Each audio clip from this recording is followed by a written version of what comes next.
Henry గారు. Sir మాటలు కూడా తెలుసుకుందామండి. సరే, ఈరోజు క్రైస్తవుల్లో జరుగుతున్న దాడుల పైన మీ స్పందన ఏంటి? మీరు ఏ విధంగా ప్రభుత్వాలు కోరుకుంటున్నారు? ముఖ్యంగా ఈరోజు క్రైస్తవుల మీద దాడులు ఎక్కువ, చర్చిల మీద మీటింగ్ పెట్టుకుంటూ ఇబ్బంది పడుతుంది. ఆంధ్రాలో ఇంకా ఎక్కువైపోతున్నాయి. కానీ మనది భారతదేశం లేదు, సామ్యవాద దేశం, ఏకైక దేశం.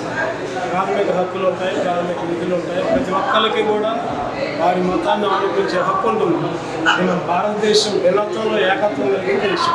ఇటువంటి దేశంలో ఇటువంటి మతాల మీద లేకపోతే క్రైస్తవుల మీద దాడి చేయడం అనేది గమనించదగ్గ విషయంగా. ఎంతోమంది మేధావులు ఉన్నారు, ప్రజలు దేశ నాయకులు ఉన్నారు. వాళ్ళందరూ కూడా ఏం చేస్తున్నారంటే ఫలానా మతాన్ని ప్రోత్సహించి ఫలానా మతాన్ని కించపరుచుకుంటూ దేశంలో ఒక గ్రూపిజాన్ని లేకపోతే ఒక కొంత దౌర్జన్యంగా ప్రోత్సహిస్తున్నారు. ఈ మధ్య మణిపూర్లో జరిగిన సంఘటనలు ఒకసారి ఆలోచిస్తే ఎంతో దారుణమైన సంఘటనలు జరిగింది. పెద్ద పెద్ద వాళ్ళు కూడా ఈ విషయంలో మౌనంగా ఉంటున్నారు, ఏం మాట్లాడితే ఏమొచ్చిద్దు అని. కానీ ఒక విషయం ఏంటంటే ఇటువంటి సంఘటనల్ని ఎప్పటికప్పుడు ఆ రాష్ట్ర ప్రభుత్వాలు కానీ ముఖ్యమంత్రులు కానీ ముఖ్యంగా కేంద్ర నాయకత్వంలో ఉన్న వాళ్ళు, ఎమ్మెల్యేలు లేకపోతే పోలీస్ యంత్రాంగం ఇటువంటి వాటిని అరికట్టాలి. ఎవరికి వారికి స్వేచ్ఛ ఉంటుంది, ఎవరి మతాన్ని వాళ్ళు ప్రకటించుకునే హక్కు ఉంటుంది.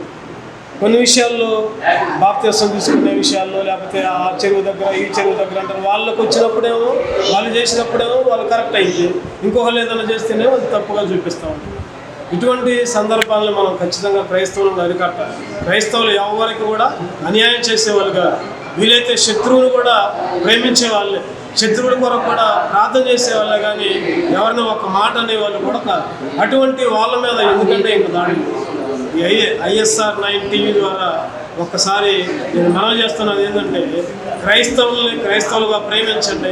వీలైతే మీకు ఇష్టమైతే అంగీకరించండి, ఇష్టం కాకపోతే మీ ఇష్టం వచ్చిన మతంలోకి వెళ్ళండి, మీరు ఏదైనా చేసుకోండి. అంతేగాని ఒకరి మీద బలవంతంగా దాడి చేసి ఒకరిని హింసించి దానివల్ల ఆనందం పొందే తత్వాన్ని ఎక్కడైనా మానుకోవాలని నేను ఇచ్చే సలహా.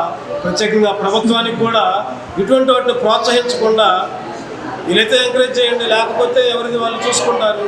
దాన్ని కాముగా ఉండి ఎవరైతే దాడి చేస్తారో వాళ్ళు ఒక్క మాట గద్దించండి, ఇట్లా చేయడం తప్పు. ఎందుకంటే ప్రభుత్వంలో ఉన్న ప్రధానమంత్రి అయినా ముఖ్యమంత్రి అయినా అందరి తరపున ఉన్న వాళ్ళే. క్రైస్తవులు కూడా ఓట్లేస్తారు వాళ్ళకి, క్రైస్తవులు కూడా వాళ్ళని ఎన్నుకుంటారు. అటువంటిప్పుడు అందరినీ సమానంగా చూడాలి. కానీ ఫలానా వాళ్ళని క్రైస్తవులను ఒకలాగా, ముస్లింలను ఒకలాగా, హిందువులను ఒకలాగా అట్లా చేసి అట్లా విభజించి అట్లా అధికారాలు పొందుకోవాలని లేకపోతే ఇంకేదో సాధిద్దామని ఉండే ఆలోచన మాత్రం చాలా తప్పని మనం చేస్తున్నానండి. ఈ విషయంలో మీరు కూడా కొద్దిగా అందరినీ మొబలైజ్ చేసి అందరినీ కొద్దిగా వాళ్ళకి ఉన్న విషయాన్ని తెలియజేసి ఇటువంటి దాడులు ముఖ్యంగా చర్చిల మీద దాడులు చేస్తున్నారు. ప్రార్థన చేసుకుంటుంటే వాళ్ళని పోయి కొడుతున్నారు, లేకపోతే మైకులు ఆపుతున్నారు, లేకపోతే నానా బూతులు పెడుతున్నారు. ఏమన్యాయం చేస్తున్నారు?